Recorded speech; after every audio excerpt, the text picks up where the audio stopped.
एक बार फिर से ईरान पर बड़े हमले हुए हैं। आधी रात गुजरने के बाद ये अपडेट आपको मिल रही है क्योंकि काम अभी हुआ है। ईरान पर पिछले 48 घंटे में कई बड़े हमले हुए, लेकिन अभी जो हमला हुआ वो और एक लेवल अप था, यानी बड़ा हमला था। बॉर्डर के इलाकों पर ईरान के हमला हुआ है।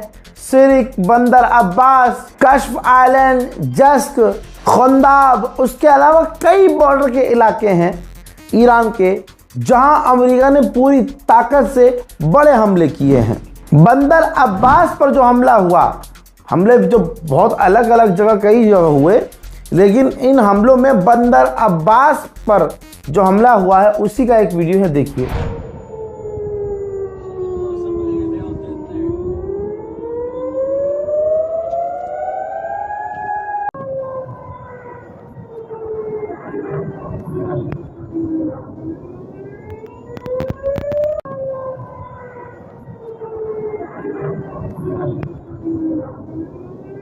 कंफर्म खुद अमेरिका की फौज ने किया है। ये देखिए, सेंटोम ने कंफर्म किया है कि जी हाँ जी, हमने ईरान पर लगातार कई सारे हमले किए हैं क्योंकि उसने हमारे सिविलियन इलाकों पर जो हमारे से जुड़े हुए हैं लोग, वहाँ हमला किया है, यानी अरबों पर हमला किया है और कमर्शियल शिप पर हमला किया है।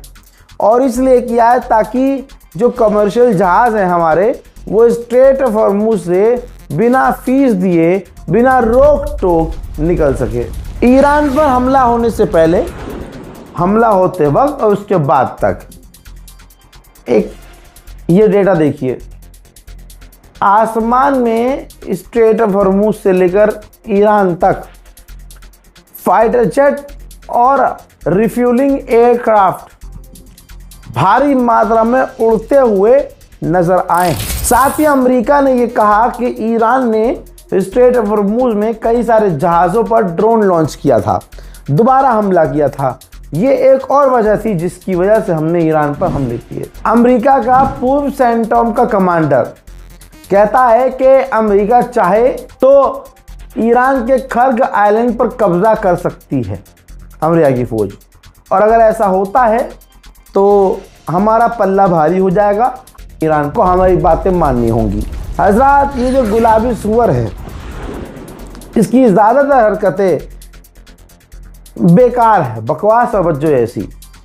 एक तरफ ईरान पर अभी कुछ देर पहले जब हमले शुरू हुए, उसी दौरान ये काम किया है डोनाल्ड ट्रंप ने। जी हाँ, डोनाल्ड ट्रंप ने आसमान में फाइटर जेट के अलावा बड़ा एयरक्राफ्ट और कई तरह के जहाज़ों की फ़ोटो ट्वीट की है, यानी शेयर की है।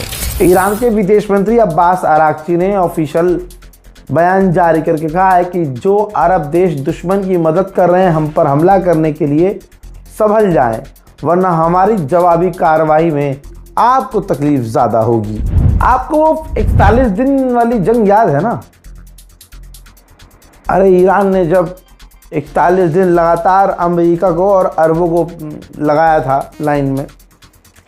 अब उस दौरान की एक और ख़बर आई है कि कुवैत में जिस जगह ईरान ने हमला किया था, वहाँ उस हमले में, ईरान के द्वारा किए गए हमले में, उस वक्त अमेरिका के 6 फौजी हलाक हुए और दर्जनों घायल हुए। अब जाकर बयान आया है उन अमेरिकी फौजियों का जो घायल हुए थे। उसमें कहते हैं कि भाई वहाँ बचाव के लिए कुछ भी नहीं था, हमला हुआ, हम बच न सके, और जितने लोग मारे गए, जितने घायल हुए, वो असली संख्या नहीं है। मरने वाले और घायल होने वाले लोग और भी ज़्यादा संख्या में हैं। दिक्कत की बात यह है कि अमेरिका जब ईरान से जीत नहीं पा रहा है तो वह खतरनाक कांड कर रहा है।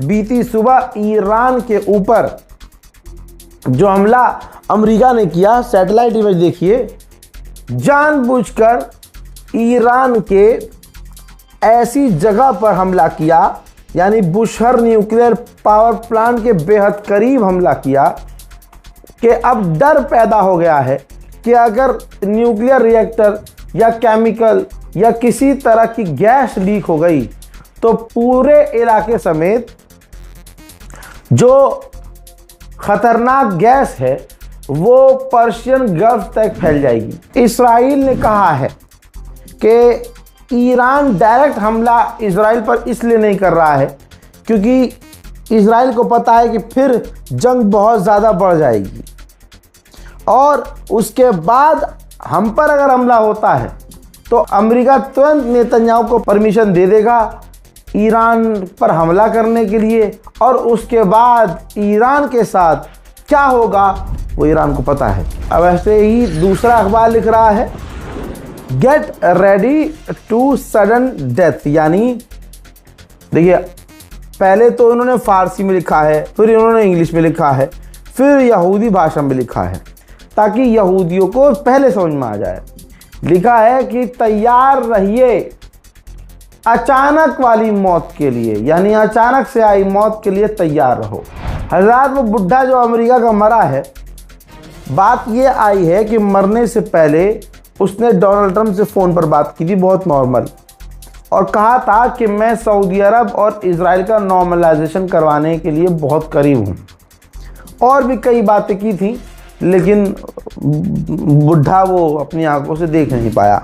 उधर जो दिक्कत वाली बात यह है, और मैं जो कह रहा हूँ आपसे पिछले कई दिनों से कि जंग बढ़ रही है, क्यों हवाई बात नहीं कर रहा हूँ। रिपोर्ट ये कह रही है कि एक्सपर्ट कह रहे हैं कि जी ईरान पर हमले की, बड़े हमले की संभावना है, और भी बड़े हमले की, यानी ईरान के अंदर अमेरिका ग्राउंड ऑपरेशन की तैयारी कर रहा है। हज़रात मोहतरम, ये वो अपडेट्स हैं जो आपको सबसे पहले मैंने दे दिए हैं। इस रिपोर्ट को शेयर कीजिएगा, चैनल को सब्सक्राइब कीजिएगा, अपनी राय कमेंट में लिखिएगा। जय हिंद।